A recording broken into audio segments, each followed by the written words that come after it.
Dear curious listener, you've just stepped into the Museum of Bad Ideas, permanent exhibition, beauty standards. Get comfortable, lower the lights. Pretend we're not about to discuss ancient eyeliner made from soot and crushed beetles, or the time people literally swallowed tapeworms for the perfect silhouette. Across centuries, humanity has gone to astonishing lengths in pursuit of pretty.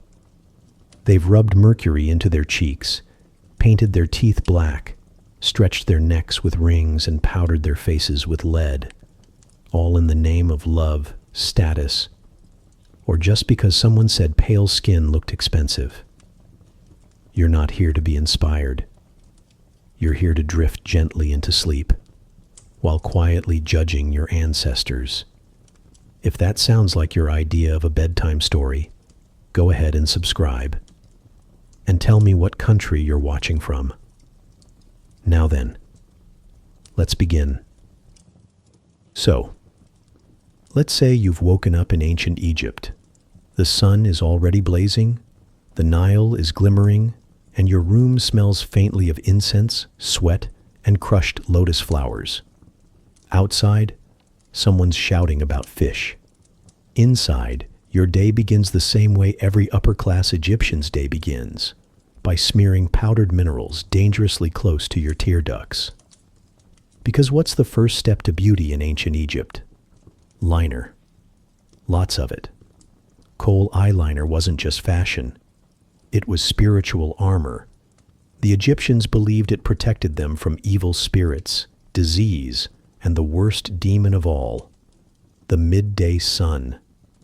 So you, dear sleeper, will take out your little pot of kohl made from soot and ground galena, a shiny mineral rich in lead, and you'll smear it thickly along both lash lines, left to right, inner corner to outer edge.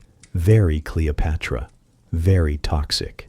The good news? It works surprisingly well at cutting glare. The bad news? You're literally grinding lead into your eyes every day for the aesthetic. But don't worry. The eyeliner is just the beginning. Now about your hair. Or rather, your total lack of it. You've shaved your head clean, not because it's hot, though it is, or because it looks modern and edgy, but because lice are the uninvited guests in every Egyptian household. And they do not RSVP. In this world, bald is not just beautiful, it's sanitary. But bald doesn't mean bare. Because what's a glamorous Egyptian without their wig?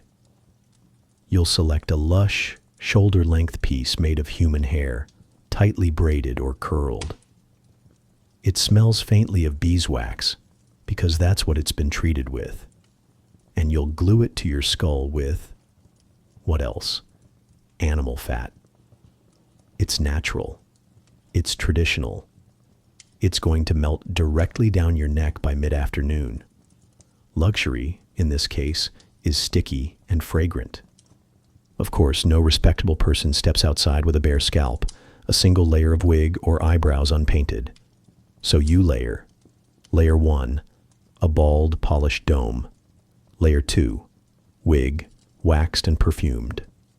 Layer 3, optional cone of scented fat worn on special occasions.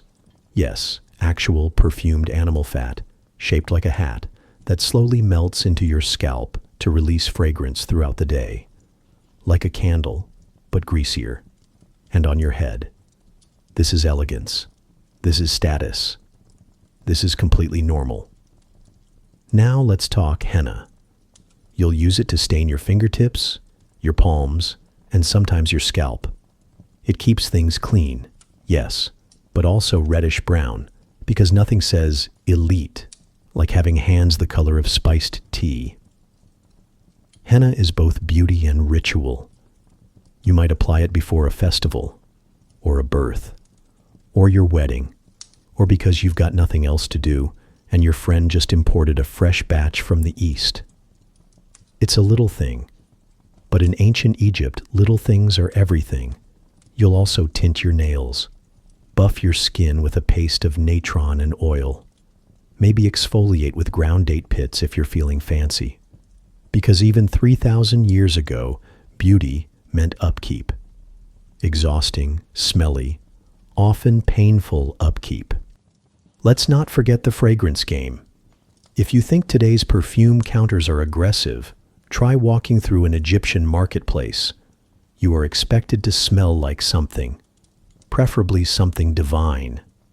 Lotus, frankincense, myrrh, or a delicate blend of imported spices ground by someone who probably hasn't blinked in an hour. Your oils are stored in alabaster jars and poured over your wig, your chest, your hands. Perfume is layered, constant, and sometimes overwhelms the goat in the street beside you, which, by the way, also smells like frankincense. Beauty in ancient Egypt isn't about subtlety. It's a full-body ritual. It's loud, it's layered, it's scented, and it's dangerous. Lead in the eyeliner, copper oxide on the lips, malachite crushed into green eyeshadow. You're basically a walking chemistry experiment in linen robes. But here's the twist. It wasn't just about appearances. Beauty was seen as a reflection of order, of cosmic balance, or ma'at. Clean skin, defined eyes, sweet-smelling oils, all meant that you were living in harmony with the universe, or at least trying not to offend the gods with your body odor. And yes, even men partook. In fact, men were expected to be beautiful, shaved, scented, and rouged. Pharaohs wore more makeup than most brides. Their eye lines were sharp enough to cut through dynasties. So, let's recap your look.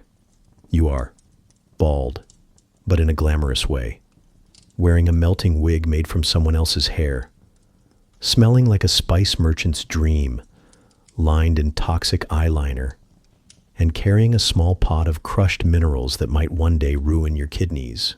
But you look good. You look expensive. You look immortal. Just try not to sweat too much. The glue is already softening, and now that you've powdered, painted, and perfumed yourself into a walking offering to the gods, it's time to leave your mud brick home and step out into the street. The heat greets you instantly. So does the unmistakable scent of Nile fish, incense, and sandalwood. Somewhere, someone's playing a flute badly. And your wig? Your wig is beginning to slide. Because nothing says luxury like melting wig glue in the sun. Let's drift now from the land of eyeliner and incense to the marble courtyards of ancient Greece. The air is lighter here. So are the morals depending on the decade. You've just bathed in olive oil and scraped it off with a bronze tool called a strigil. You feel slick, enlightened, perhaps ready to philosophize, but not before you bleach your hair and glue on some fur. Because here, beauty is wisdom, and sometimes wisdom is ridiculous. First, your hair. The Greeks adored it. Thick, wavy, golden, the stuff of gods, literally. Blonde hair was considered divine, reserved for deities, heroes, and people who wanted to look slightly Scandinavian, centuries before that was a thing. But if you weren't naturally blonde, and let's face it, most weren't, you could just fake it. All you needed was a rinse of vinegar, goat fat, ash, and generous helpings of sunburn. So you sit outside, day after day, with a pungent, acidic paste sizzling into your scalp, waiting for the sun to bleach your hair and possibly cook your thoughts. If it didn't lighten, at least it flaked impressively. And if your hair turned orange, that just made you exotic. Now take a moment to observe your forehead. Smooth, serene, centered. Right above the bridge of your nose should sit something precious, something intellectual, something hairy. Yes, the unibrow. In ancient Greece, a thick, unbroken brow was a symbol of intelligence, modesty, and moral virtue. A soft, downy caterpillar stretching gracefully from temple to temple. Chef's kiss. It told people, I read philosophy and eat olives with intention. But let's say you're one of the unlucky ones, born with two separate eyebrows. Tragic. Don't worry. You can draw a unibrow on with coal or dark clay. Or, and this is very real, you can glue small tufts of animal hair across your brow bone. Yes, human history is held together by questionable adhesives.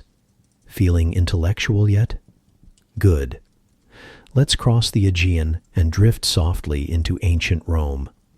Things are about to get messier, more theatrical, more scented like crocodile dung, because Roman beauty was about status and sanitation, both of which were highly performative.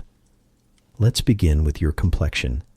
It should be pale, very pale. Why? Because tan skin suggested you worked, outside, like a peasant. So the ideal Roman woman, or man, if they were especially vain, would powder their face with chalk, lead, or white clay. Sometimes even crocodile dung, imported from Egypt, because nothing says luxury like the droppings of an exotic predator.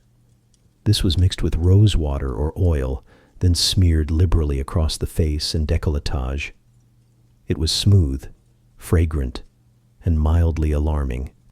And don't forget your cheeks. A dab of red ochre or wine sediment will do. Just enough to say, I have a pulse, but not enough to say, I'm a harlot. Now, about your eyelashes. The Romans believed that long lashes were a sign of chastity. The longer, the better, because it meant you weren't wasting your virtue with lustful thoughts. Which brings us to one of the more unsettling beauty hacks in ancient history. False lashes made from mouse fur. Yes, tiny strips of rodent fuzz, cut and pasted delicately onto your lids using tree sap or some form of early glue. They fluttered slightly, they shed frequently, they smelled exactly like you think they did. But in the dim candlelight of a Roman banquet, paired with a thick application of crushed antimony eyeliner, you were irresistible, or at least confusing. Of course, grooming didn't stop at the face. Body hair removal was taken seriously. You might visit a tonsure, a barber who doubled as an amateur wax technician. With hot resin and a dull blade, he'd strip your arms, your legs, even your armpits. Smooth skin, civilized skin. Hairless was refined. Hairy was barbaric. And if that sounds painful, it's because it absolutely was. But beauty, as always, made few promises beyond suffering and vague admiration. Back in the villa, your friends are lounging on reclined couches, eating grapes, and pretending not to notice your heavily scented crocodile face pack and melting lashes. You sip watered wine and nod sagely. Your unibrow is intact. Your scalp stings faintly from the bleach. Your lashes shed with every blink. And yet, you're the image of Roman Greek perfection. Because in these ancient worlds, in marble-columned courtyards and linen-draped dreams, beauty wasn't just seen. It was declared. Through pain, through paste, through questionable taxidermy.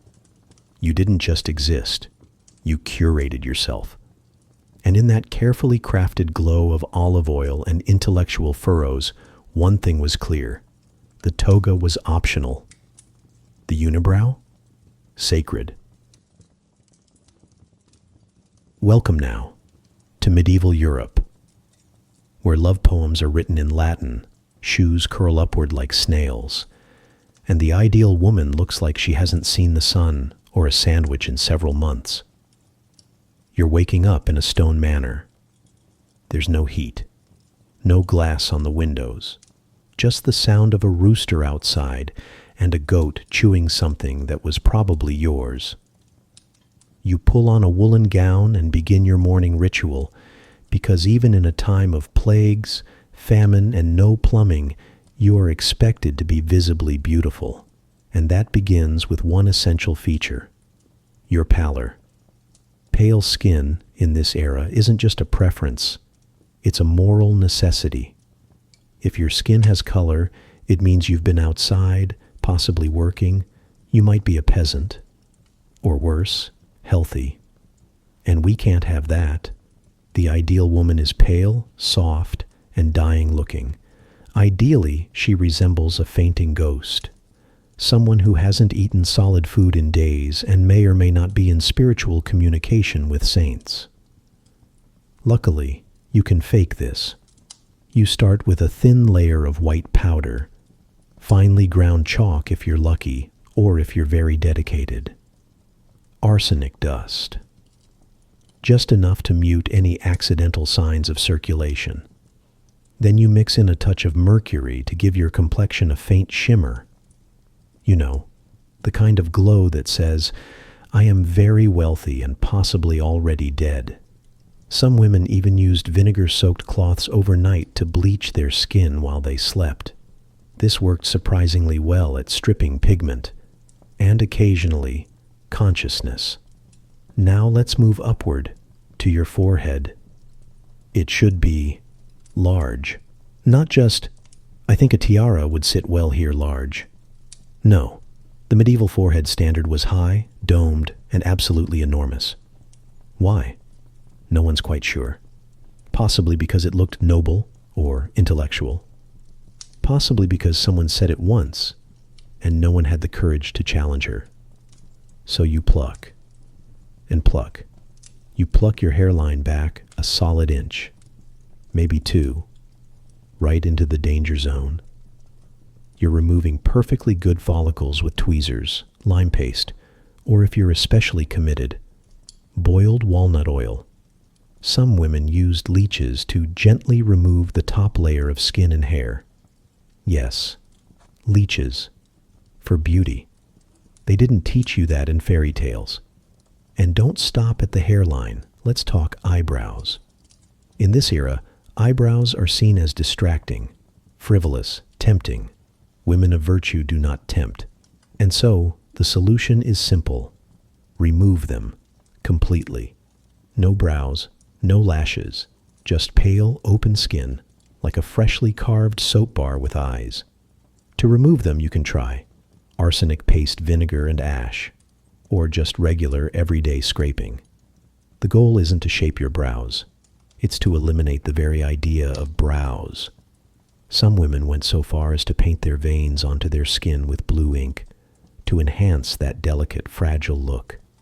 The idea that you were so spiritually refined, so upper class, that your blood shimmered just beneath translucent skin. You are not a person. You are a specter in a brocade dress. Let's not forget your lips. Color is allowed, but just barely.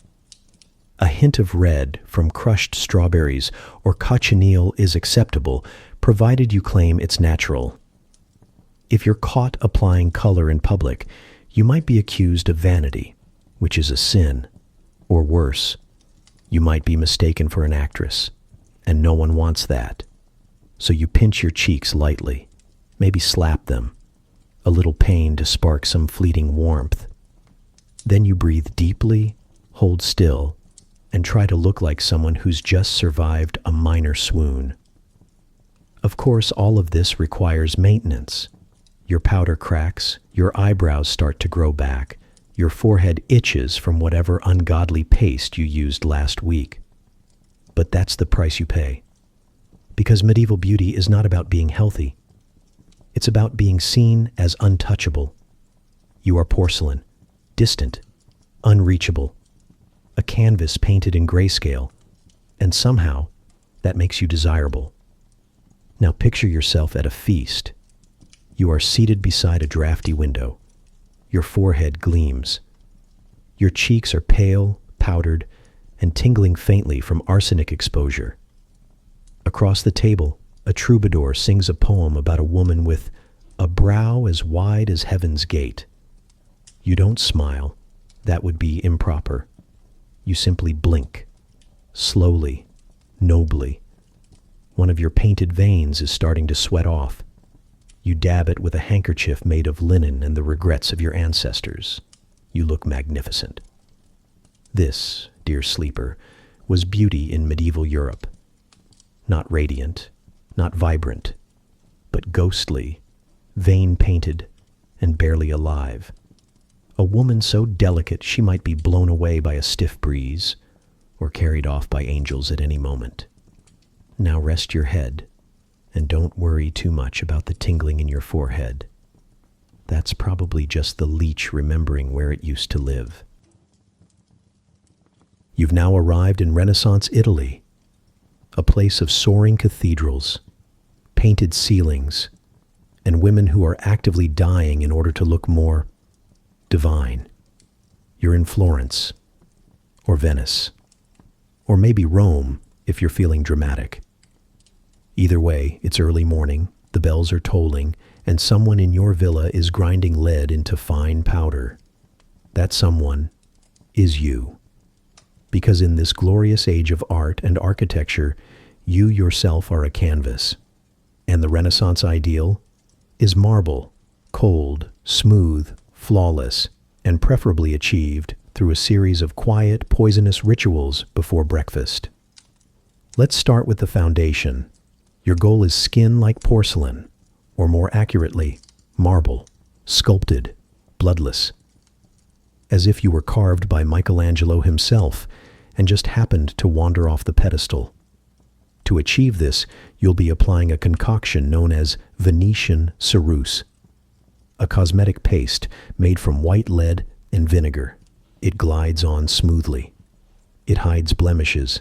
It burns slightly. And it will, over time, poison your blood and disfigure your face. But that's a problem for next year. Today you look radiant. Now onto the cheeks. A slight flush is allowed. In fact, it's fashionable, but only if it's controlled. Natural looking, like the blush of a modest bride, not the flush of someone who's just sprinted uphill or committed a sin. So you dab on vermilion rouge, a brilliant red pigment made from mercury sulfide. Just a touch. One cheek, then the other. Then back again, because symmetry is status. It smells faintly metallic. That's normal. You'll ignore the headache. Beauty hurts. Renaissance beauty kills. Let's move up to the eyes. If you're lucky enough to have large, soft, watery eyes, congratulations, you're halfway to fashionable. If not, and let's be honest, even if you are, you'll be using something special. Something dangerous. Belladonna drops. Distilled from the deadly nightshade plant, belladonna was used to dilate the pupils. Why?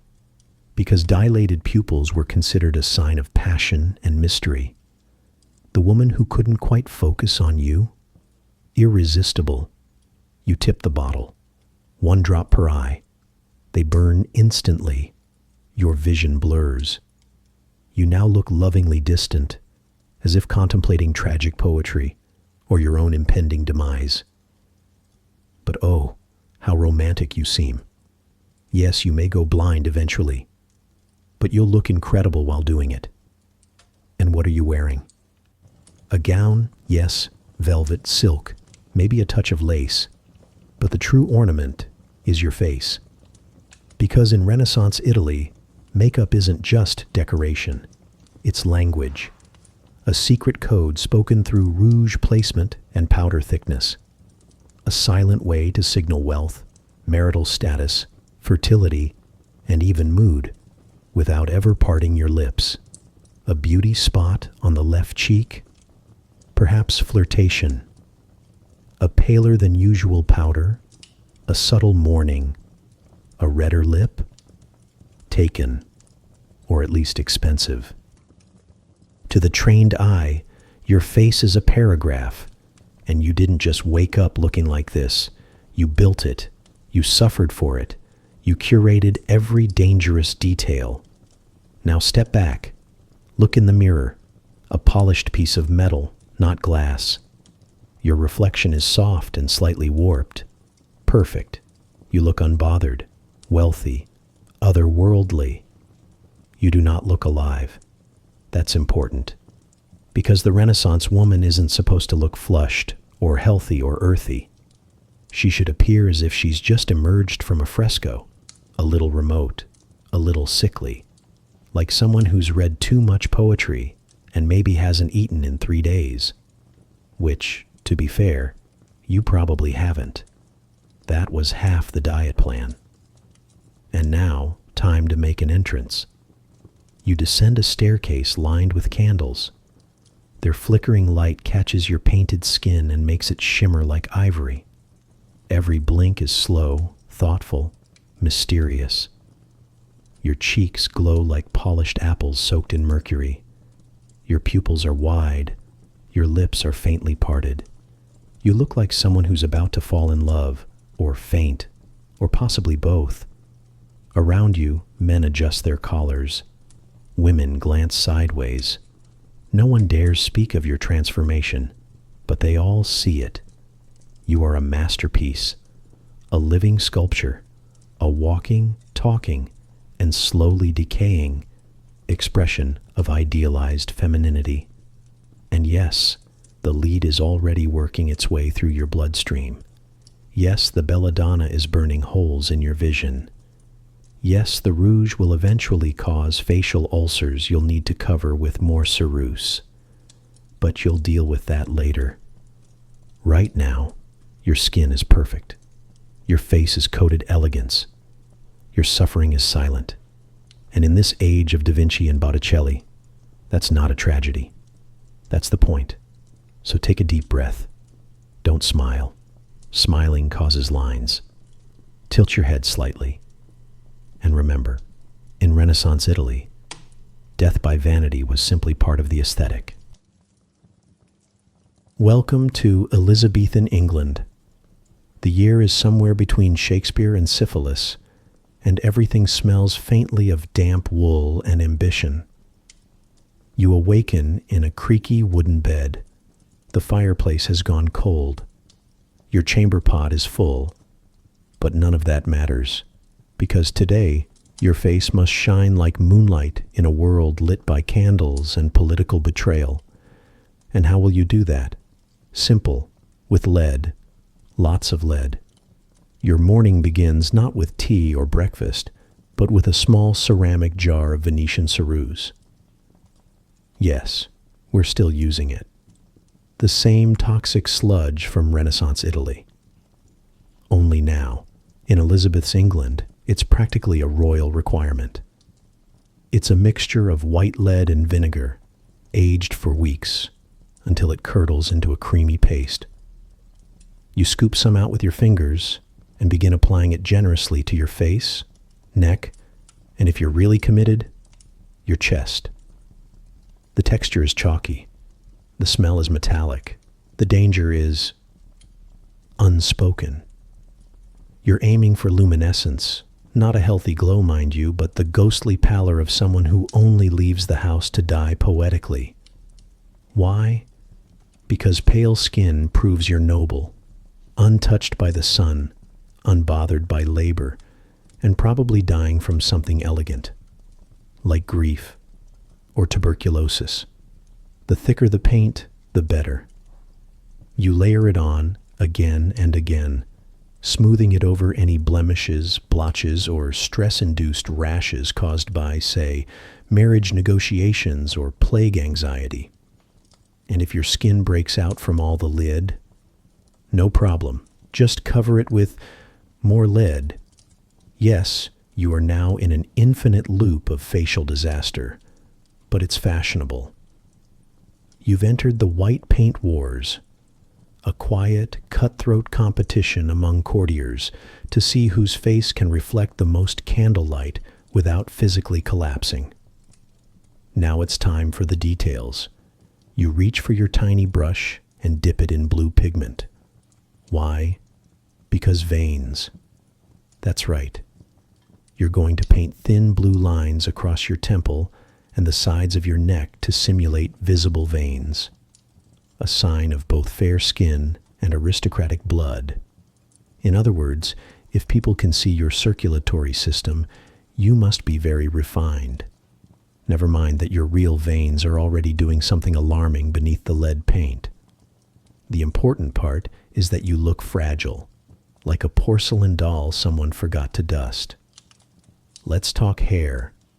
Ideally, it's a reddish gold shade, the same hue as Queen Elizabeth herself, whose image is printed on every coin, portrait, and anxious noblewoman's fantasy.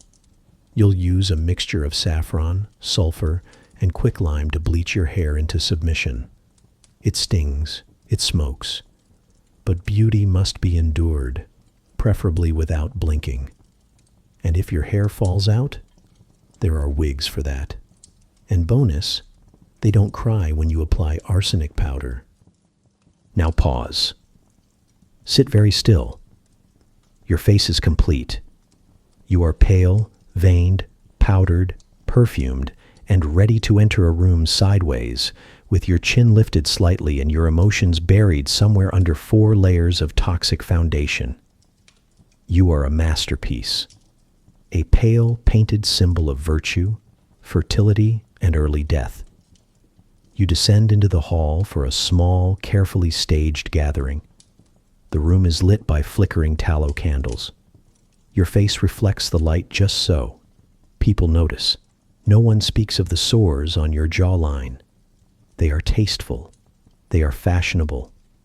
You smile faintly, not too wide, lest the paint crack, and sip watered wine while praying your nose doesn't itch. Across the room, another woman's lead begins to flake. A servant rushes in with more powder. The war continues. And then, of course, there's the social bonus of dying young. Yes, in Elizabethan England, beauty is fleeting, and the best kind of beautiful is the kind that doesn't last. A woman who lives long enough to develop wrinkles is whispered about. A woman who dies at the peak of her painted perfection. Tragic, iconic, deeply desirable. There's poetry in withering. And so, quietly, elegantly, many women paint their faces to death. Literally, lead poisoning takes time. It weakens the muscles, disfigures the skin. It causes tremors, insomnia, organ failure. But it also smooths your pores. And that's what really matters, isn't it? So here you are, drifting through a toxic cloud of lavender water and crushed pearls, your body slowly crumbling under the weight of beauty expectations no one will question, because everyone around you is doing the same thing. You are pale, you are veined, you are flawless, you are, as the poets would say, glowing, even if that glow is radioactive. So sit back, don't touch your face, don't breathe too deeply, and remember, in Elizabethan England, melting was part of the charm. You now find yourself in Heian-era Japan, roughly the 9th to 12th century. It's early morning in a paper-walled mansion. The air smells of incense and cherry bark, and somewhere in the distance, someone is composing a 31-syllable poem about the moon's reflection on a teacup. You rise slowly, gracefully, with intention, because here, in the courtly world of Kyoto, movement is beauty, stillness is elegance, and anything resembling natural appearance is absolutely not the goal. Let's begin with your teeth. Yes, your teeth. Because in this time and place, the height of sophistication, the mark of adulthood, dignity, and refinement, is a mouthful of gleaming, polished black. The practice is called ohaguro, and it involves brushing a special iron-based dye onto your teeth. The process is slow, meticulous, and repeated often, because nothing says graceful noblewoman like a smile that resembles lacquered obsidian. You mix iron filings with vinegar and tea. The smell is sharp. The taste is something else. But once the dye sets, your teeth are shiny and dark, not rotting, not dirty, but purposefully blackened, like pearls turned to ink. it shows you're married, mature, mysterious. Also, it's said to protect against tooth decay. So, bonus? Next, your eyebrows, or rather, the empty space where your eyebrows used to be. Because the refined woman of high-end Japan, she doesn't just pluck her brows, she shaves them off entirely. Then, using a stick of charcoal or powdered ink, you carefully paint two small arches, high on your forehead, where brows were never meant to be. These aren't meant to look like real hair, they are symbolic, stylized. Think of them as suggestions of emotion, quiet punctuation marks floating above your face. To modern eyes, it's strange, surreal. But in this era, it's the norm, part of a ritual of transformation that removes the human and replaces it with the ethereal. Now, your clothing. You begin layering. One robe, then another, and another. Each is a delicate silk, dyed in seasonal colors. The visible sleeves at your wrists are arranged carefully, not for warmth, but to display your status, taste, and poetic sensitivity. This isn't just fashion. It's a language. Colors signal everything. Soft pink with lavender, early spring, deep green with rust orange, mid-autumn, lavender over indigo, melancholy but fashionable. By the time you're done, you're wearing 12 layers. You move slowly. You glide. Speed is vulgar. Sweat is criminal. You must always appear as if you're hovering slightly above the floor, distant, delicate, and just out of reach. And now, your face. Your skin is powdered white with rice paste. Pale skin has long been prized in Japan, but in the high-end court, it reaches peak surrealism. The goal is a soft, glowing whiteness that covers every inch of visible skin, face, neck, hands. You are a living scroll, blank, pristine, and meant to be read carefully. You paint your lips in tiny red ovals, often only in the center of your mouth. This bud mouth look gives the impression of softness, fragility, and, let's be honest, a woman who has said very little and plans to keep it that way. The overall effect? You are half human, half artwork, a floating poem in 12 layers of meaning. Now, let's talk behavior. You do not make eye contact. You do not speak above a whisper. You write letters with deliberate elegance, tucking poems between folds of fabric, each scented with incense and emotions. Romantic communication is done through paper and longing. Your handwriting is judged more than your actual face. Your sleeves must flutter at the right time. Your scent should arrive 3 seconds before you do. It's all part of the mystique. A woman who reveals herself too plainly is considered coarse. A woman who seems unreachable, who exists behind powder, fabric, poetry, and shadows, is perfect. And perfection, in Heian Japan, is not about health or honesty or even facial symmetry. It's about fragility, control, subtlety, a quiet performance of elegance that never ends. You are an enigma wrapped in silk, topped with charcoal dots, and smiling gently through lacquered teeth. You move like incense smoke. You speak only when necessary. You've already written 3 poems before your breakfast rice has cooled. And yes, your mouth tastes faintly like iron, but no one will ever mention that. So rest now, lovely ghost of the imperial court. Your brows are gone. Your teeth are ink. Your robes are whispering as you walk. You are the embodiment of everything high-end society finds beautiful. Restrained, mysterious, and almost completely obscured. And that, dear sleeper, is what they called elegance. Let's now slip, softly, into the perfumed courts of the Ottoman Empire. It's early morning in the Topkapi Palace. A silken breeze stirs the lattice curtains. The marble beneath your feet is cool, and the air is heavy with the scent of rosewater, cloves, and ambition. You are not just waking up, you are being presented. Because beauty here is not merely ornamental, it's political. Every glance, every fragrance, every saffron-tinted strand is a move on the board. You stretch, slowly, carefully.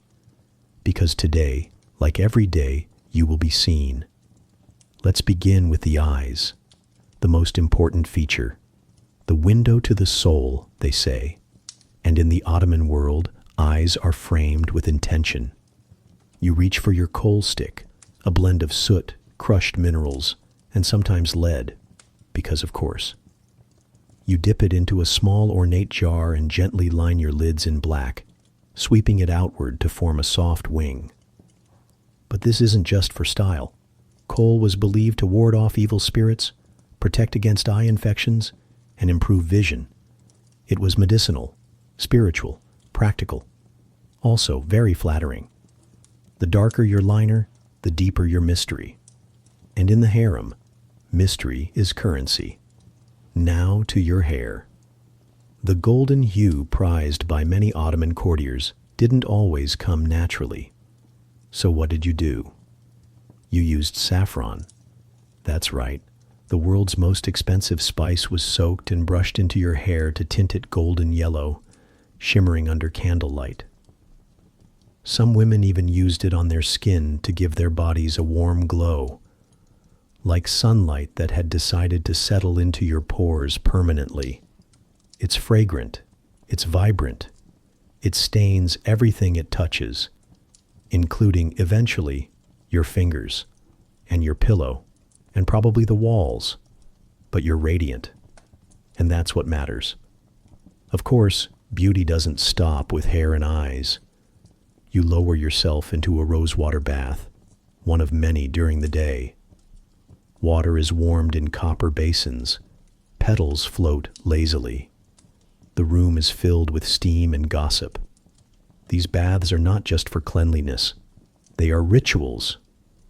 A way to soften the skin, calm the spirit, and prepare the body for yet another round of appearances, poetry, and perfectly timed glances across the courtyard. Your skin is exfoliated with rough mitts, then rinsed in lavender. You emerge glowing, not from sweat, but from cinnamon oil and practiced elegance. After the bath, it's time for henna. Henna was both decoration and devotion. You mix the powder with lemon juice and clove water, then apply it to your fingertips, your palms, and the soles of your feet. The designs are delicate, floral, swirling, hypnotic.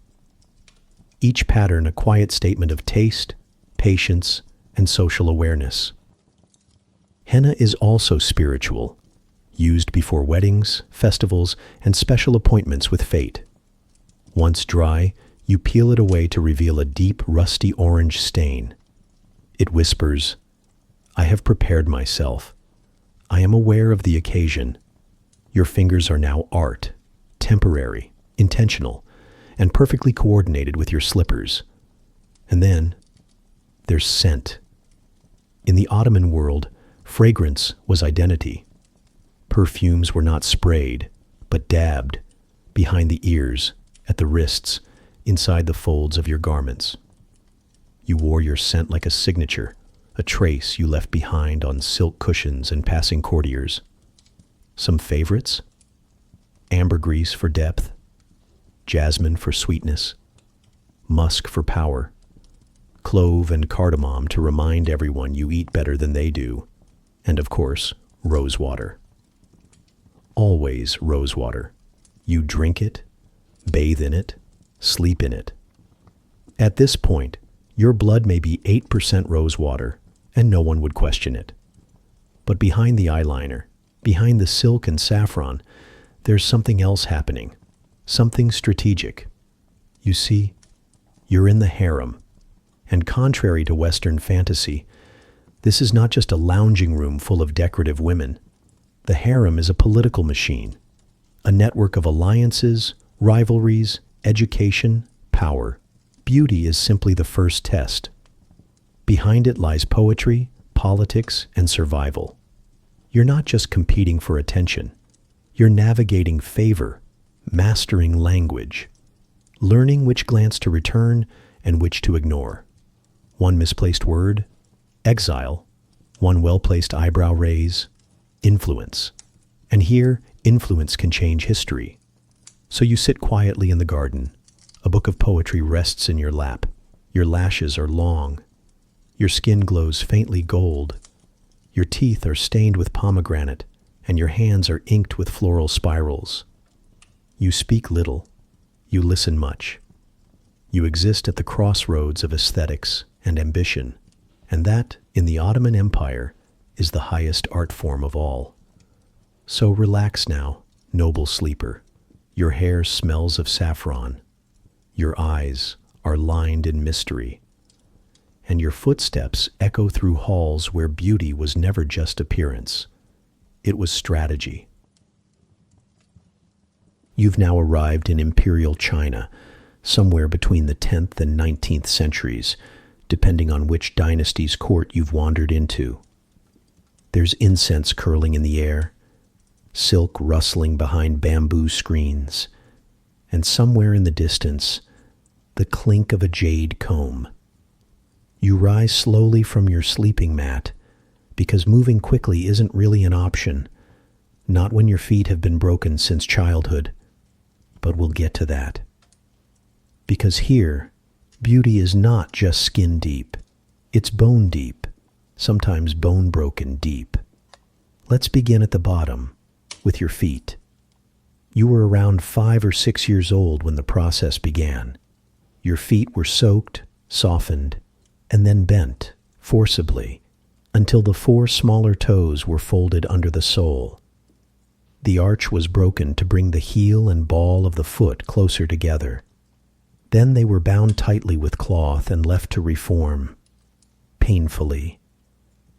This wasn't a one-time ordeal. It was a daily ritual for years. Tighten, unwrap, clean, rebind.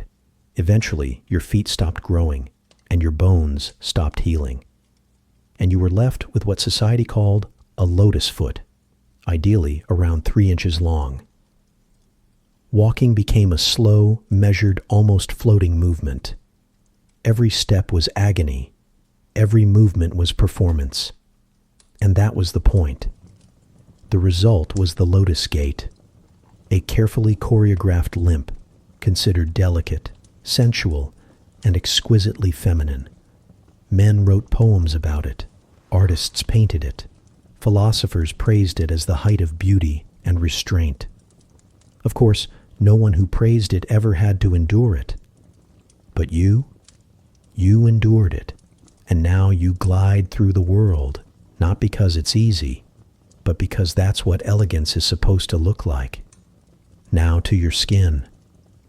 The standard here is porcelain, pale, smooth, unblemished, like the inside of a pearl or a sheet of fine rice paper. You powder your face with a paste made of rice flour or lead-based white cream, depending on what's available, and how much you're willing to risk liver failure for the right glow. You avoid the sun, always. Sunlight is for laborers, for field workers, for people who can afford a tan because they can't afford not to work. You stay in shade, indoors, under a parasol. You're not just preserving your complexion, you're preserving your social rank. Your fingernails, too, are part of the performance.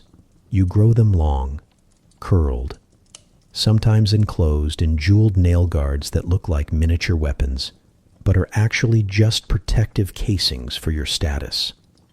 Long nails mean you don't use your hands, which means you don't work, which means you're important. And while they do make simple tasks mildly impossible, like picking up chopsticks or turning pages, you've trained attendants for that. Beauty, after all, is a team effort. Your hair is coiled into elaborate shapes, pinned with jade, gold, or peony-shaped combs. You wear silk robes with embroidered cranes and clouds. Your face is dusted with pearl powder to shimmer in candlelight. There's music playing softly nearby. You're not sure if it's for you, but then again, everything is for you. Or at least it's supposed to look that way. And yes, you are in pain, almost constantly. Your feet throb.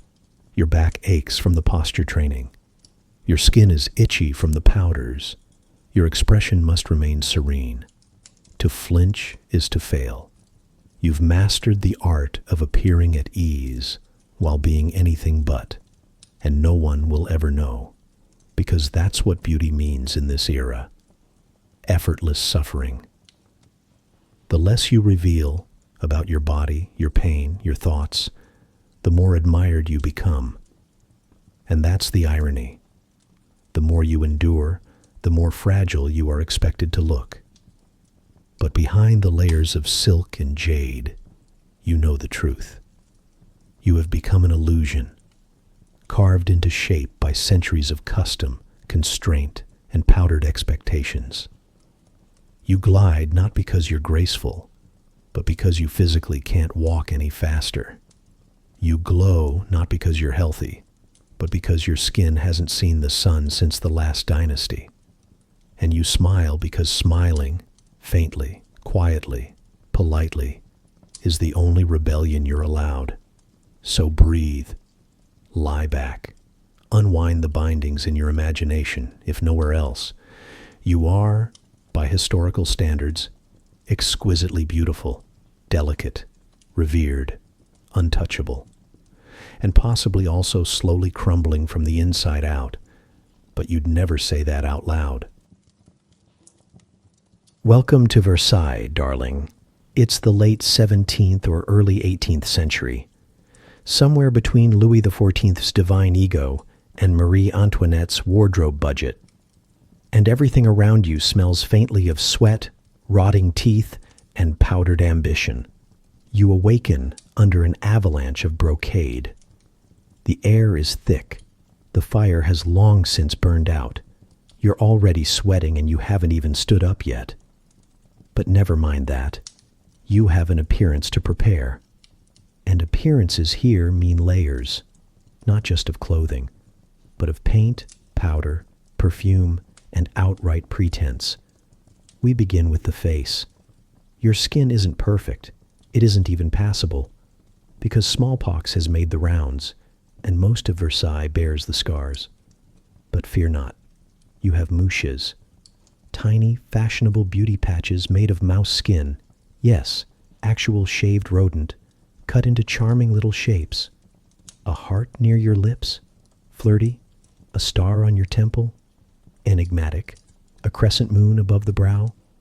Politically ambiguous, but tasteful. These patches cover the damage, but more importantly, they serve as social punctuation.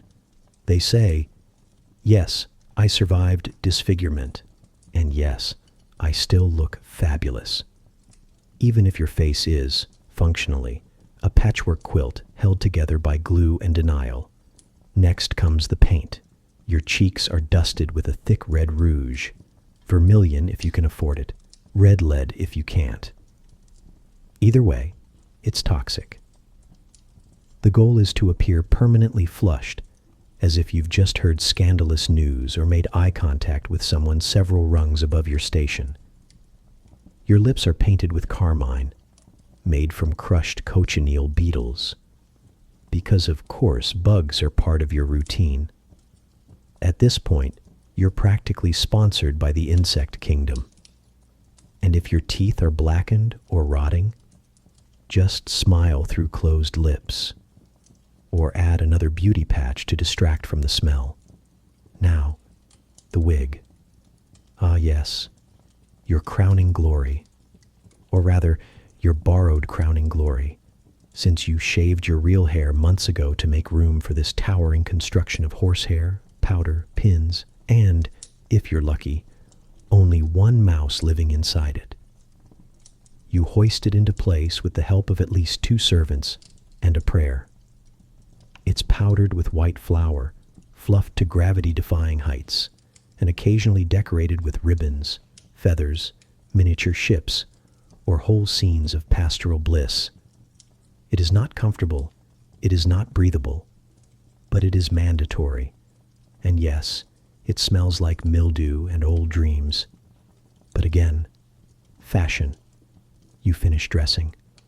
6 layers of wool and silk, a corset that crushes your ribs into flirtation-ready submission, stockings that itch, shoes that squeak.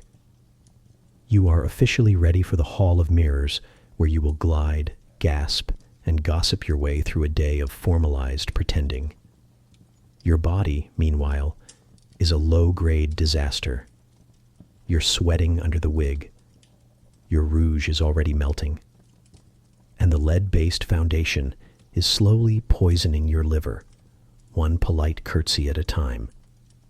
But the illusion holds, at least until someone faints from dehydration, which, let's be honest, is about 20 minutes from now.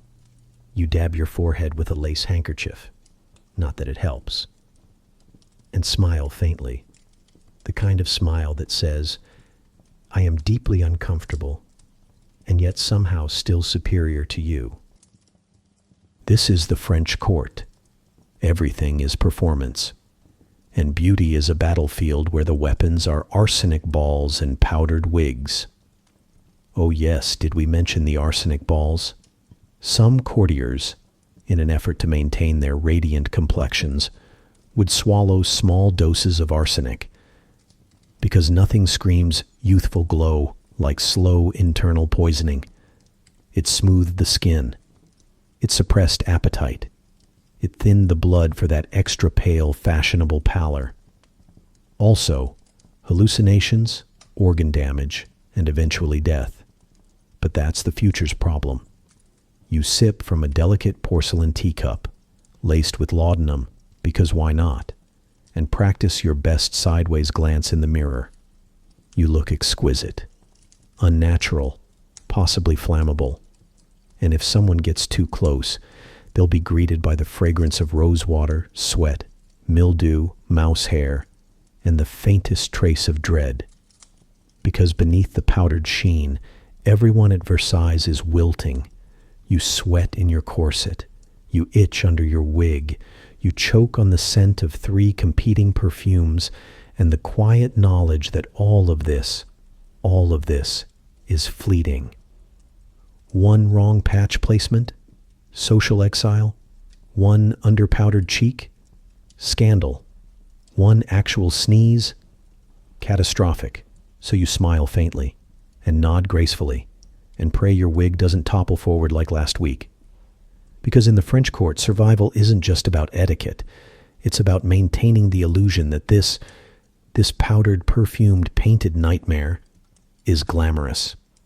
So rest now, powdered ghost of Versailles. Your mouse skin patches are secure. Your wig is intact.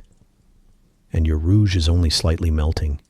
You are, by 18th century standards, devastatingly beautiful, even if you're sweating to death in wool and poison. You awaken in Victorian England, surrounded by heavy velvet drapes, lace pillowcases, and a lingering sense of quiet repression. Outside, the fog rolls through narrow streets. Inside, the coal fire wheezes, and your maid is already preparing your corset, because nothing says, "Good morning," quite like being laced into submission. Today, you will embody everything a respectable woman must be: delicate, pure, restrained, and if possible, partially oxygen deprived. Let's start with your waist. The goal, something under 18 inches.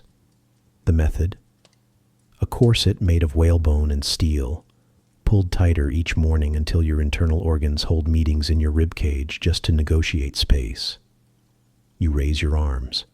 Your maid begins to pull. 1 tug. 2. You exhale. Mistake. She tightens. You see stars. Success. The result? A narrow hourglass silhouette that makes you look fragile, graceful, and on the verge of collapsing into someone's arms, which is, incidentally, part of the appeal. Because fainting isn't just a medical emergency anymore. It's a flirtation strategy. That's right. In the Victorian era, a well-timed swoon was considered not only appropriate but alluring. You're too pure to speak plainly, too modest to eat in public, too tightly corseted to breathe. And that apparently makes you the ideal woman. Your lungs may disagree, but your suitors don't. Now let's move on to your complexion. The standard? Pale, translucent, ethereal. The goal is to look like you've never worked a day in your life and might not survive another one. You could stay out of the sun, eat bland food, and get some sleep. Or you could simply swallow arsenic. Yes. Arsenic wafers were sold in chemist shops and advertised as beauty enhancers. They promised clearer skin, brighter eyes, and a delicate bloom. What they didn't mention were the side effects: vomiting, liver failure, and possibly glowing in the dark if you stood too close to a fireplace.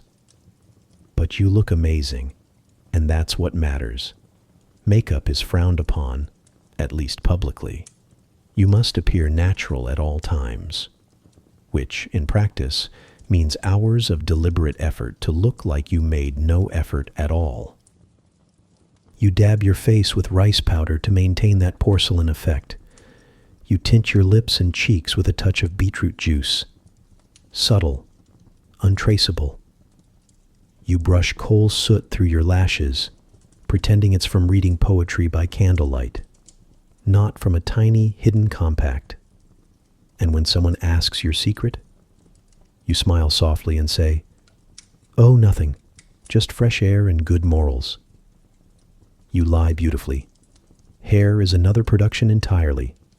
You curl it, pin it, braid it, anything but let it hang loose like a common actress or, worse, a French woman.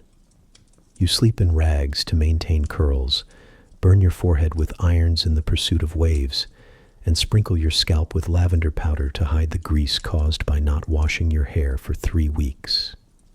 This is what Victorian women call maintenance, and what modern dermatologists would call cry for help. You step into your day dress, a dozen buttons, 3 layers of petticoats. Your movements are now mostly ornamental. You glide across the room with the grace of a woman who cannot bend at the waist, sit comfortably, or escape a fire in under 5 minutes. But you look modest. You look respectable. You look like someone whose digestive system is a distant memory, which is the whole point. And when you step out into public, perhaps for a walk in the park with a chaperone, every part of your appearance is meant to signal one thing: discipline. Your posture says you were raised properly. Your skin says you've never felt the sun. Your waist says you've never eaten a full meal. And your silence says you're absolutely thrilled about all of it. Because beauty, in the Victorian era, isn't just about looking good. It's about moral virtue, about modesty, about enduring discomfort without complaint, while secretly keeping a flask of ammonia salts in your purse, just in case you need to pass out attractively on the lawn. So now, lie back. Try to breathe. Shallowly, of course. Deep breaths might split the seams of your corset. You are pale. You are restrained. You are slightly poisoned. And in the eyes of society, that makes you perfect.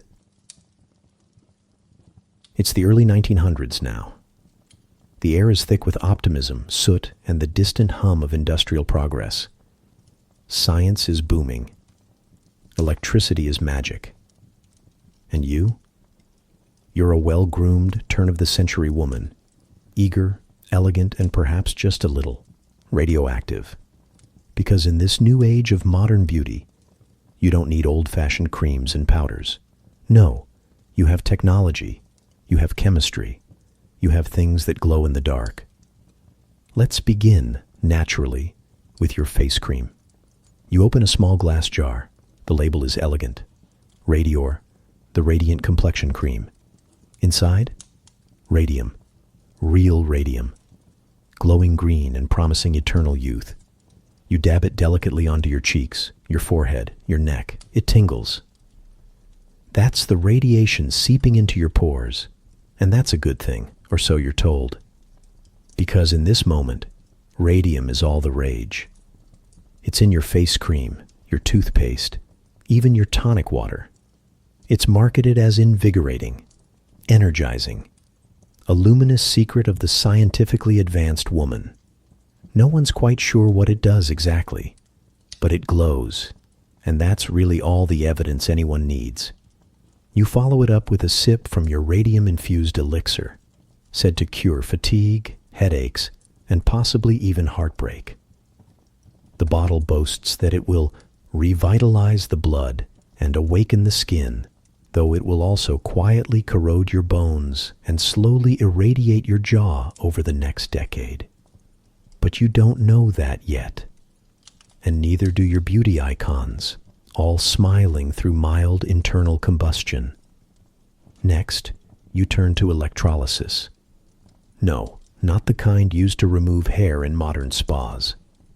This is the kind you do at home, with a buzzing metal contraption the size of a sewing machine. You strap on your mechanical corset, connect the wires, and flip the switch. A gentle electric pulse surges through your midsection. This is marketed as a fat-melting miracle. It jiggles your abdomen while you sit perfectly still, reading a magazine and pretending you're not being low-key electrocuted. You feel slimmer already. That's not water weight, it's dignity, leaving your body. Now onto your lips. Pouty lips are in. But fillers don't exist yet. So instead, you reach for a tiny vial labeled cantharidin. Known more familiarly as Spanish fly, this charming little compound comes from the crushed bodies of blister beetles. You apply a dab to your lips. They swell. They redden. They blister slightly. But again, that's the point. Beauty is pain. Blisters are just commitment. You resist the urge to touch your face, lest it spread and leave you looking like a sunburned balloon. Your eyebrows are drawn in with a burnt matchstick, soft, smoky, delicate. Your cheeks are pinched rather than painted. After all, the natural look is back in fashion, as long as it's manicured, manufactured, and slightly hazardous. But for wrinkles, the great enemy of modern womanhood, there's a new solution. One word: snake venom. Yes, snake venom. Inspired by the paralyzing effects of certain neurotoxins, early versions of anti-wrinkle creams began experimenting with small doses of botulinum and venomous compounds to relax facial muscles. The result? Fewer lines, less movement, slight numbness, and possibly a tingling sense of dread. But again, worth it. You stare into the mirror. Your skin is glowing, not metaphorically, literally glowing. Your lips are puffy. Your face feels gently electrified. Your bloodstream buzzing with experimental vitality. You are the living embodiment of scientific elegance. There's no going back now. The Victorians fainted for beauty. You glow for it. You wear your arsenic, your electricity, your beetle-derived plumpers like metals. Your vanity cabinet is a chemical laboratory. Your evening routine could probably power a lighthouse. But it's working. You're luminous. You're radiant. You're just slightly unstable. And again, that's the future's problem. So rest now, science-charmed sleeper. You've painted your face in radioactive blush, zapped your waist into submission, and lightly blistered your lips in the name of glamour. You are the modern woman, and your beauty is brought to you by danger, deception, and a shocking lack of clinical trials. Welcome to the 20th century, the age of cars, cinema, and deeply questionable beauty decisions repackaged as progress. You'd think that, with the rise of science, medicine, and public health campaigns. People would stop smearing lead on their faces and swallowing poison for compliments. But no, now they do it with better branding. Let's begin with your weight loss routine, which is, as usual, none of anyone's business. But this is the early 1900s, and thinness is increasingly sold as feminine virtue. The solution? Tapeworm pills. Yes, tapeworms. Tiny, squirming parasites, marketed in pill form, that you intentionally ingest so they'll settle in your gut and eat your food for you. You don't digest calories. The worm does. You lose weight. The worm gets fat. Teamwork. Of course, side effects include malnutrition, nausea, intestinal blockage, and sudden horrific surprise evacuations at dinner parties. But hey, that's the price of a flatter stomach in a flapper dress. Still hungry? No? Good. Because next comes the cigarette diet. Doctors, magazines, and even cigarette ads themselves encouraged women to light up instead of loading up on snacks. Reach for a lucky instead of a sweet, they said, with cheerful disregard for lung function, fertility, or basic human decency. You'd rather eat cake, of course, but social pressure whispers that you should prefer smoke and starvation to thighs that touch. And so you flick the lighter, you inhale, you suppress both hunger and self-respect. Congratulations, you're on trend. Meanwhile, lead eyeliner is back.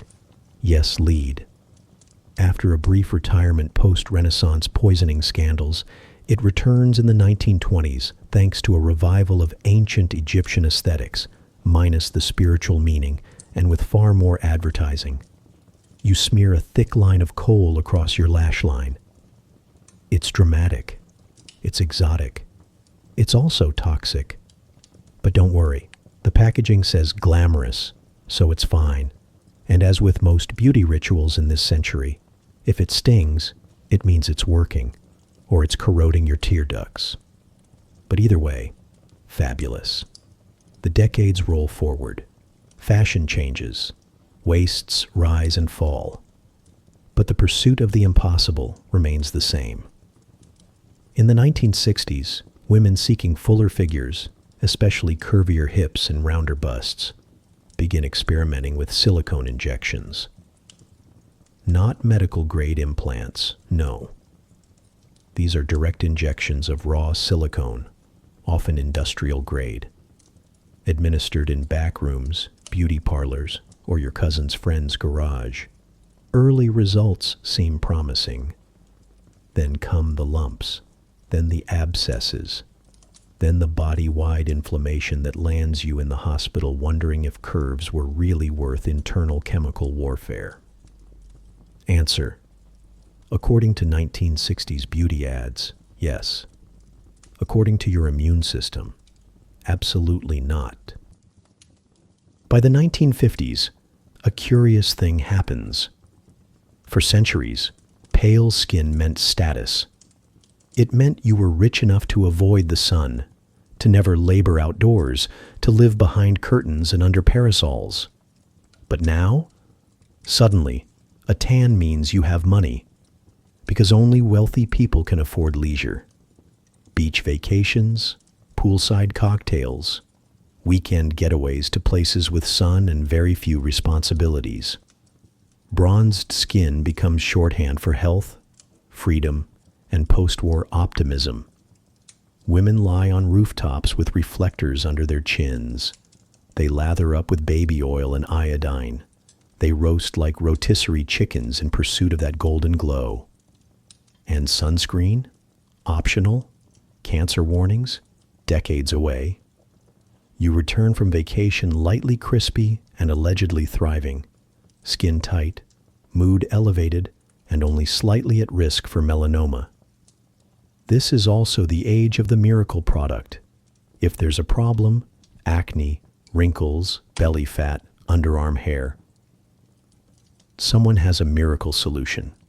Slimming belts that jiggle the fat away, freckle bleach, permanent wave machines that literally cook your hair into submission. Perfumes that promise to land you a husband in under 6 spritzes. You trust none of it. You buy all of it.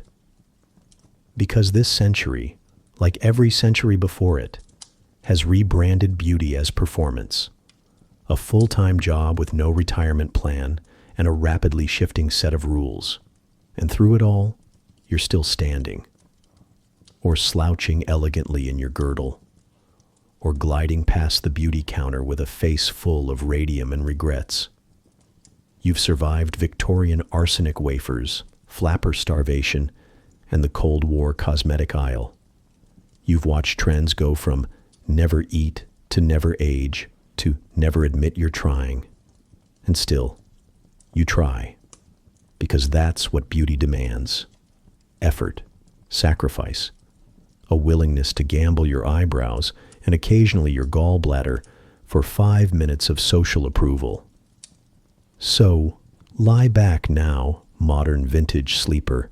Your eyeliner is sharp, your tapeworm is hopefully dead, and your tan is only peeling a little. You are, as ever, doing your best in a world that keeps moving the goalposts. And maybe, just maybe, that's the weirdest beauty trend of all. You've made it through corsets, radium, and the golden age of tapeworm dieting. But don't get too comfortable. Beauty, as you've learned, is not confined to the Western world, nor is it ever content to leave the body in peace. In many cultures across the globe, beauty is not just personal, it's cultural. It's not always about vanity or fashion or trying to look like someone in a magazine. It's about identity, belonging, ritual, and yes, often, pain. Let's begin in Myanmar, among the Kayan people, where beauty rises, literally, with every passing year. You're a young Kayan girl, and today is a milestone. It's the day the first neck ring will be fitted. A coiled brass band that, over time, will be stacked higher and higher until your neck appears unnaturally long, swan-like, graceful, otherworldly. But don't be fooled. The rings don't actually stretch the neck. They push down the collarbone and compress the rib cage, creating the illusion of elongation. You wear them every day. You sleep in them. You grow into them. They're heavy. They restrict movement. And over time, the muscles of your neck may atrophy from disuse, meaning you cannot remove them without risk. But here, this is not suffering. It's beauty. It's tradition. It's the sign of a woman deeply tied to her ancestry, her village, and a history that literally shapes the body. You might find it extreme, but you wear mascara near your eyeballs and force your feet into high heels. So, let's not get smug. Now we travel west, to Ethiopia, among the Mercy people, where beauty blooms from the lower lip. You're a teenage girl, and your family is preparing you for womanhood, and possibly marriage. The process begins with a small incision in your bottom lip. A wooden plug is inserted, and over months, even years, the plug is gradually replaced with larger ones, stretching the lip to accommodate a decorative ceramic or wooden plate. Eventually, you may wear a disc the size of a small saucer, elaborately painted, shaped, and etched. It is a symbol of maturity, of strength, of cultural pride. Yes, it changes the shape of your mouth forever. Yes, it can make speaking and eating more difficult, but it's not imposed. It's chosen. A rite of passage that turns the body into a living declaration of beauty and belonging. And when you walk through the village with your lip plate in place, you're not being objectified. You're being celebrated. Now let's head north to the Philippines, centuries ago, where indigenous groups like the Ifugao or Visayans practiced tooth modification. But this wasn't your average dental appointment. This was status art. You file your teeth into sharp points. You inlay them with gold or decorate them with red lacquer. Not to frighten anyone, but to show beauty, power, and wealth. Sharp teeth, golden smiles. These were not signs of savagery. They were marks of elegance. In fact, early Spanish colonizers were so scandalized by this practice that they documented it obsessively, failing, of course, to realize how culturally rich and intentional it was. And further still, among the ancient Mayans, we find the same reverence for dental decoration. You file your teeth into complex shapes. You carve small holes into the enamel, carefully inserting jade, turquoise, or hematite. Not randomly, but according to symbolic meanings. You don't smile for beauty. You smile for cosmic order. Your mouth is not just a mouth. It's a ceremonial canvas. What ties all of this together? These beauty rituals are not shallow. They are not done for the male gaze or for Instagram likes or to meet seasonal trends. They are communal. They are spiritual. They tell stories about origin, identity, resilience, and pride. And yes, they are painful, invasive, permanent. But then again, so are corsets, so are chemical peels, so is shaving your face and injecting neurotoxins into your forehead in the name of natural aging. The forms change. The reasons? Not so much. So you, the global beauty historian/sleeper, have a choice. You can cringe, you can gawk, or you can learn. You can marvel at how human beings across every continent have chosen to shape themselves, sometimes literally, into living art. Art that hurts, art that heals, art that says, this is who I am, this is where I come from. And yes, my lip plate matches my earrings, thank you. Now rest. Let your muscles relax. Let your modern beauty standards fall gently away. No more editing your pores. No more staring at someone else's face and wondering if yours is enough. In the long, strange, painful, shimmering history of beauty, you've survived corsets, radium, radioactive toothpaste, and beetle-based lip gloss. You're here. You're whole. You're made of stardust, sarcasm, and possibly powdered lead. That's beautiful enough. You're in the 21st century now, the age of self-care, self-image, and self-filtering. On the surface, things look different. No corsets, no arsenic wafers, no powdered wigs with rodent tenants. Just clean lines, natural light, minimalist skincare, and effortless beauty routines curated by dermatologists and influencers who woke up like this. After 2 syringes of filler and $600 in microneedling. We call it the natural look. But don't worry. Nothing about it is actually natural.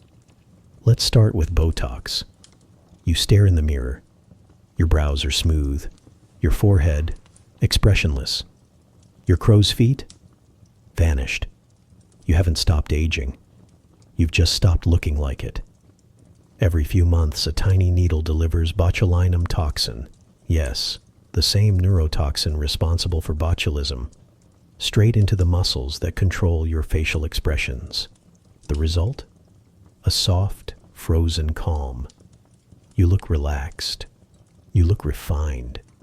You look like someone who hasn't smiled fully since 2017. And that's the goal. Not too tight, not too obvious. Just enough to give the illusion of rested, but never interfered with. Then come the fillers, plumping cheeks, lips, jawlines, and under eyes with lab-grown hyaluronic acid to create that impossibly symmetrical airbrush geometry once reserved for sculpture.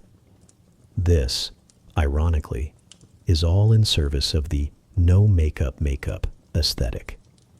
You want to look like you're not trying, which requires immense effort. You want a face that says, I just drink water and mind my business, while silently whispering, I spent $5 grand reshaping my face to look like I didn't. And if injections aren't your thing, no worries. You can simply edit yourself into perfection in real time. Face filters now smooth, lift, lighten, and widen with a tap. Eyes bigger, nose smaller, skin flawless, lips full and dewy. Even if you haven't consumed an actual dewdrop in years, you can live stream your best self without makeup, without surgery, without reality. Distortion is not the exception anymore. It's the baseline. We don't ask, did you edit this? We ask, what app did you use? And somewhere in this high-definition illusion, we arrive at the new beauty ideal, Instagram face, a soft jaw, high cheekbones, pouty lips, feathered brows, tan but not too tan, a face that could be from anywhere and nowhere, a face that's become so optimized it starts to feel unreal, and it spreads from Los Angeles to Lagos, from TikTok to the surgery table, because now people aren't just filtering their photos, they're flying across oceans to make those filters permanent. Welcome to the era of plastic surgery tourism. You book a flight to Turkey, Colombia, or South Korea. Your procedure is cheaper, faster, and bundled with a hotel stay. You return home with a new chin, a reshaped nose, a perfectly balanced face that matches the digital version of you, the one people have already liked thousands of times. And if someone says, you look different, you shrug and say, just got better lighting. But beneath all the Botox and blurring tools, something strange is happening. You start to recognize the echoes, the pale faces of Elizabethan England, the golden skin of Renaissance Venice, the doll-like eyes of Heian Japan, the soft, motionless mouths of 1920s actresses who couldn't blink too hard or the film reel would blur. It's all happening again. Only now, instead of lead or mercury, we use ring lights and compression algorithms. Instead of arsenic wafers, we chew on celery juice and collagen gummies. Instead of a fainting couch, we have burnout, zoom dysmorphia, and a highlights reel that never turns off. The ancient game of beauty hasn't ended. It's just found faster, shinier tools. And if you're tired of smoothing, plucking, reshaping, rebranding, know this, so were your ancestors. The woman with the corset in 1870? She was exhausted. The girl in ancient Rome painting unibrows with goat hair? Tired. The Victorian lady fanning herself between arsenic pills? Also tired, but poised. Always poised. And now it's your turn. You've got a skincare fridge, a contour kit, and 5 apps that can erase your pores faster than you can say, is that really what I look like? So lie back. Not just for sleep, but in rebellion. Let the filter fall off your face. Let your expression return. Let your wrinkles be whispers of survival. You've survived 3,000 years of impossible standards, of melted wigs, crushed beetles, eyebrow erasure, and Instagram face fatigue. You are not the sum of your edits. You are not a before and after. You are not a trend. You are you. And that is almost revolutionary. And now, dear listener, you've made it. From beetle-browed Romans to Botoxed selfies, from saffron-dyed scalps to AI-enhanced cheekbones, you've survived the full parade of questionable beauty decisions humanity has ever dared to try. So the next time your mascara smudges or your highlighter doesn't hit quite right in fluorescent lighting, just take a breath. And remember, at least your skincare routine doesn't involve radium, mercury, or actual parasitic worms. Not yet, anyway. You've endured tales of lead-laced complexions, ceremonial tooth sharpening, and lip plumping via blister beetles, all in the name of being beautiful. or at least socially acceptable. And through it all, you didn't faint in a corset, didn't have to tattoo your gums, and no one suggested cantharidin lip gloss at Sephora. You're doing just fine. So now, close your eyes. Let your jaw unclench. Release the idea that beauty has to hurt, or that you have to be anyone other than exactly what you are, soft and horizontal at 3 a.m., listening to a disembodied historian mutter about powdered wigs and neck stretching. You've earned your sleep. Your organs are still inside your body, and that, my friend, is beautiful enough, because beauty may be pain, but sleep is liberation. And if tonight's journey into historical vanity lulled you into even mild unconsciousness, perhaps you'll return tomorrow night. There's still so much left to explore. Medieval dentistry, Victorian widow fashion, Tudor hygiene practices, which are somehow worse than all of the above. But for now, sleep deeply, dream gently, and rest knowing that you, gorgeous, exhausted, historically informed you, made it through the museum of bad ideas, with your eyebrows, sanity, and limbs mostly intact. Good night, you strange and beautiful time traveler. See you in the next nightmare.